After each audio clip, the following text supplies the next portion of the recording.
The last stand at Sector 9. The stars were dying, not literally, not yet, but to Commander Velrus of the Galactic Council Defense Fleet, it felt that way. From the bridge of the Dawn's Promise, she watched the tactical display flicker and fail as another Allied cruiser vanished in a burst of white-hot plasma. 17 ships remained.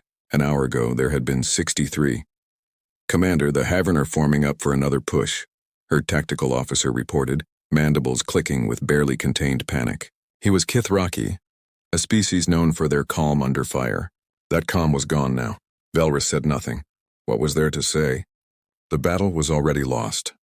Across the black void of Sector 9, the enemy waited. 300 Havern warships hung in perfect geometric formation, a living wall of chitin-hulled vessels that pulsed with bioluminescent menace. They did not hurry. They did not need to. The Havern Collective fought with the patience of a predator that knew its prey had nowhere left to run. They had been right every time before. "All ships," Velrus transmitted, her voice steady despite the tremor in her claws. "Pull back to defensive ring formation. Concentrate fire on their lead dreadnoughts. If we're going to fall, we fall fighting." Acknowledgements flashed across her console. Brave words from dying crews. The Havern advanced. Their weapons spoke first, lances of crimson energy that crossed the distance in heartbeats. The shield of Tyros took a direct hit, its shields collapsing like tissue paper. The frigate Windrunner tried to evade, but the Havern fired in volleys, predictive algorithms plotting every possible escape route. There was no escape. Velrus watched ships crewed by people she'd known for decades simply cease to exist. "Distress beacon is still transmitting," her communications officer said quietly. No response. Of course there wasn't. The Galactic Council had already evacuated this sector. The core worlds were preparing their final defenses, not to win but to buy time for the evacuation fleets. Sector 9 was a sacrifice. Everyone here knew it, everyone had volunteered anyway. "Commander," the sensors officer's voice cracked with something that wasn't quite fear. "New contact." Single vessel emerging from hyperspace at Mark 77 Alpha. Velrus's eyes snapped to the display. A blue icon flickered into existence at the edge of the battle space, far behind the Havern formation. "One ship identification?" she demanded. "Unknown configuration. Hull signature doesn't match any known." "Wait." The officer's tendrils froze over his console. "It's responding to our distress beacon. Audio only. Transmitting now." Static filled the bridge. Then a voice, flat and filtered through translation software. "This is the UESS Retribution responding to Galactic Council distress call. Arriving at your position. Stand by. Silence. US," someone whispered. "United Earth?" Velrus felt her blood run cold, but not with fear. With something she'd thought long dead. Hope. "The humans," she breathed. They actually came. The Havern noticed the newcomer. Of course they did. 300 warships began to rotate, weapons arrays tracking the single vessel that dared enter the killing field. Data streamed across Velrus's screens as her ship's sensors finally got a proper read on the human vessel. It was massive. Nearly twice the length of a Havern dreadnought, its hull was angular and brutal.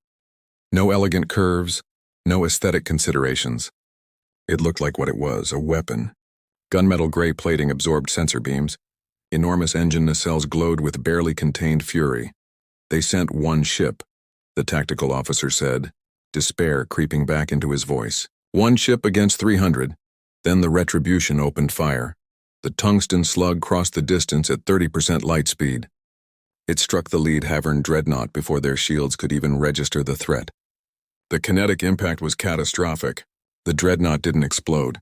It disintegrated, torn apart by physics itself.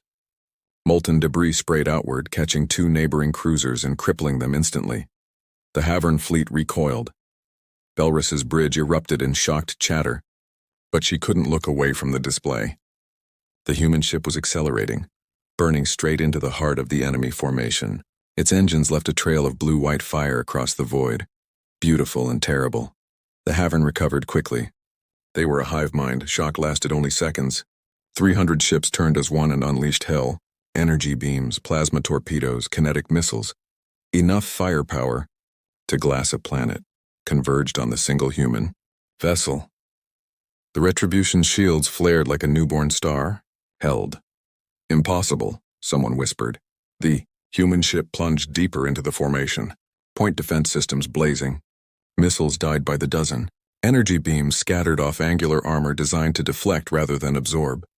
And all the while, those terrible railguns kept firing. Each shot was a small sun of kinetic fury. Each shot killed. Then the Retribution launched its missiles. Nuclear fire blossomed in the darkness.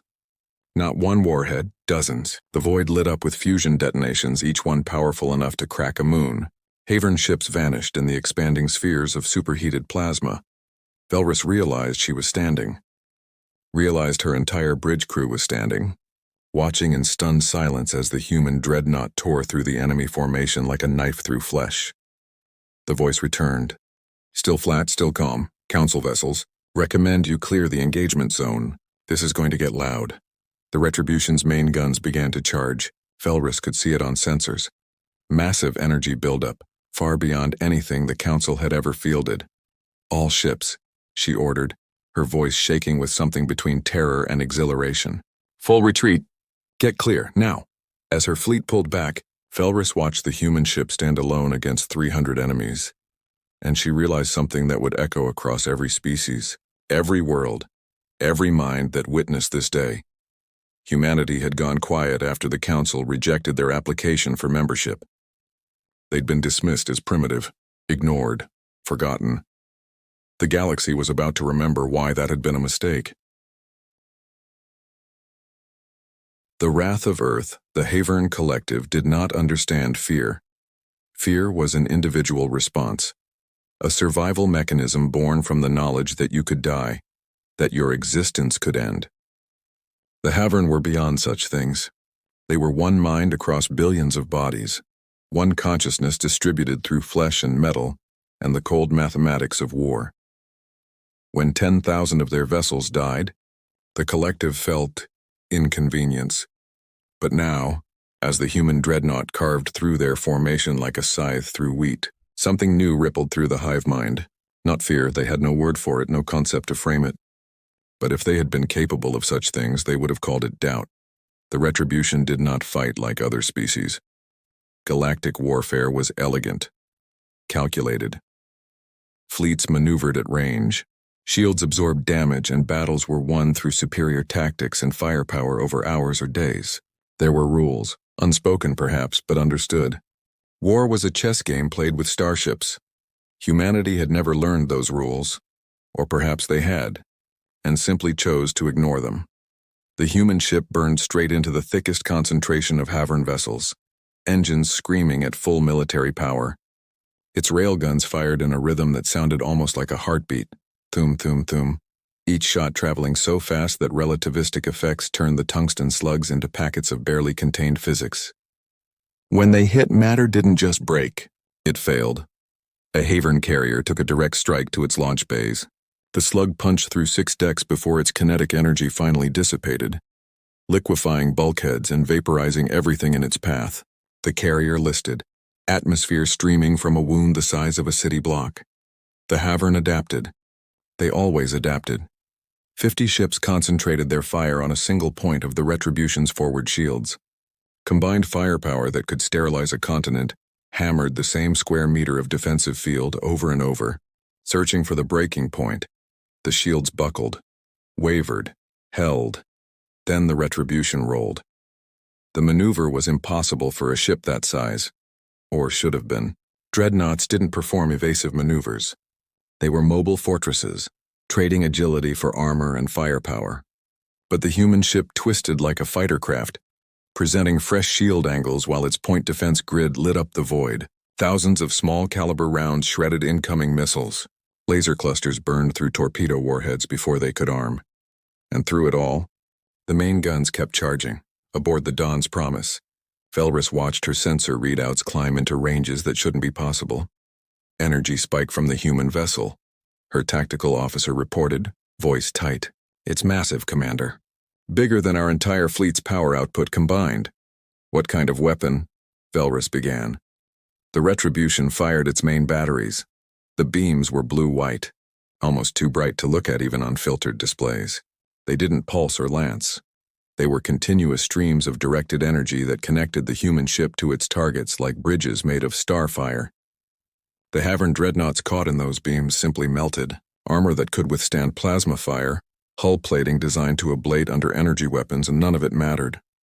The heat was too intense, too focused. 3 dreadnoughts died in the first volley, just stopped being ships and became expanding clouds of superheated metal vapor. Mother of the stars, Velrus whispered. The Havern formation collapsed inward, abandoning their perfect geometry for raw concentration of force. If they could not defend, they would overwhelm. 200 ships converged on the retribution from all vectors, above, below, all sides. There was nowhere to evade. The human ship didn't try to evade. Instead, it detonated a ring of nuclear warheads in a perfect sphere around itself. The sensors whited out. When they cleared, Velrus saw the aftermath. Dozens of Havern ships tumbling through space, hulls scorched, systems failing. The retribution emerged from the center of the blast sphere, shields flickering but intact like a demon stepping out of hell's furnace. How? Someone on the bridge asked. How are they not dead? Velrus stared at the tactical display, at the impossible ship that refused to die, and something clicked in her mind, a memory from decades ago, when Earth had first applied for Council membership. The human delegation had been polite but firm when the Council suggested they adopt standard defensive technologies. We appreciate the offer, the human ambassador had said, but we'll stick with what works for us. The Council had taken it as arrogance, primitive stubbornness. They'd been wrong. Humanity hadn't rejected galactic technology because they were too proud to learn. They'd rejected it because they'd already solved the problems differently. Harder ways, cruder ways, but ways that worked. The retribution didn't have elegant energy shields that could be calibrated and tuned. It had overlapping defensive fields powered by reactors that burned hot enough to make stars jealous. It didn't have sophisticated electronic warfare suites. It had so much armor that it could take hits that would cripple other vessels and keep fighting. It was a ship built by a species that had learned to wage war before they'd learned to leave their own atmosphere. A species that had nearly destroyed itself a dozen times and somehow, impossibly, had survived. The Havern tried a different approach. Boarding pods launched by the hundreds, organic vessels that could latch onto enemy hulls and burn through. Once inside, Havern soldiers would overwhelm defenders through sheer numbers. It was a tactic that had worked against every species they'd encountered. The pods reached the Retribution's hull, latched on, began to cut. Then the human ship's hull electrified. Millions of volts arced across the armor plating, frying every boarding pod in seconds. Those that survived the initial shock were blown clear by explosive bolts, tumbling away into space. A new voice joined the battle. Human, but different from the first, younger, angrier. Nice try, you ugly bastards, but if you want on this ship, you're gonna need to knock first. Laughter echoed across the comm channel. Human laughter. In the middle of a battle that would decide the fate of civilizations, the humans were laughing. Velrus felt a chill run down her spine. What kind of species laughed in combat? The Retribution dove deeper into the Havern formation, and now its secondary batteries opened up. Hundreds of smaller guns that Velrus's sensors had almost missed. They fired solid rounds, primitive kinetic weapons that shouldn't have been effective against modern warships. But volume had a quality all its own. The storm of projectiles shredded fighter craft, crippled sensors, and turned the space around the human ship into a no-go zone of flying metal. Havern vessels that got too close were simply hammered into scrap. Commander, her communications officer called out. The human ship is hailing us. Direct channel, Velrus straightened. Put them through. The voice that came through was the first one, the calm, flat one. But now there was something underneath it. Not emotion exactly, more like satisfaction. Council vessels, this is Captain Sarah Chen of the UESS Retribution. Sorry we're late to the party. We were a long way out when your distress call reached us. Captain Chen, Velrus managed, trying to keep her voice steady. Your assistance is... You thought we wouldn't come. Yeah, we get that a lot. A pause. The Council rejected our membership application. Said we were too aggressive, too warlike, not civilized enough for galactic society. Velrus said nothing. She'd read those reports. Had even agreed with them. Turns out, Captain Chen continued, being warlike has its advantages. Ma'am, recommend your fleet hold position. We're going to finish this. Finish? Velrus looked at her tactical display. There were still over 150 Havern ships. Captain, even with your vessel's capabilities, Commander Velrus, with all due respect, we didn't come here to survive. We came here to win. Watch and learn. The channel closed. The Retribution stopped evading, stopped maneuvering. It simply hung in space at the center of the Havern formation, engines at full burn to maintain position against the enemy's mass. And then it unleashed everything. Railguns firing in full automatic. Energy beams sweeping through formations like scythes, missile pods opening and hurling their payloads in all directions, point defense systems creating overlapping fields of fire that nothing could penetrate. The human ship became a sphere of pure destruction, death radiating outward at the speed of light and the speed of sound and the speed of hurled metal. Havern ships died in the dozens, then in scores. The hive mind, for the first time in its 1,000-year existence, made a choice born not from calculation but from something deeper. The Havern fleet broke. They scattered, abandoning formation, abandoning tactics, abandoning the system entirely. Their hyperspace drives flared and they were gone, leaving behind only wreckage and the stunned silence of the survivors.